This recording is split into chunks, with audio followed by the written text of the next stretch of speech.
और NAV return तय नहीं, रिटर्न ज्यादा या कम मिलेगा ये नहीं दिखाता, राइट?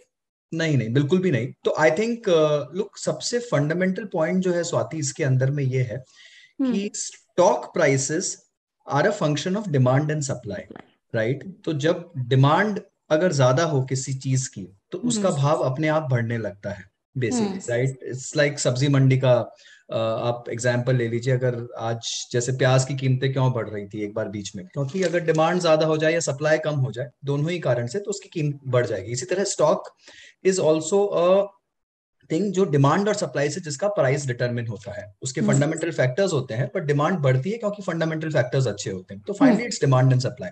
हम्म। म्यूचुअल फंड में डिमांड एंड सप्लाई का कोई कॉन्सेप्ट नहीं है। आप जब चाहेंगे जितना चाहेंगे आपको उतने यूनिट्स मिल जाएंगे, उसी भाव पर मिलेंगे। Hmm. Price doesn't swing because of demand and supply, and hence price is not material in a mutual fund basically।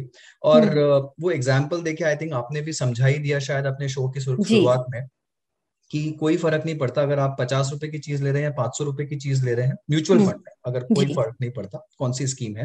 क्योंकि अगर 10% स्कीम के अंडरलाइन स्टॉक्स बढ़ेंगे हम्म। तो 500 रुपए वाला 550 पे जाएगा और 50 रुपए वाला 55 रुपए पे जाएगा। जी। जी। आपको देखना यह है कि किसके अंडरलाइन स्टॉक्स 10% पे जा सकते हैं, किसके साथ रहने से ज्यादा चांस है आपको।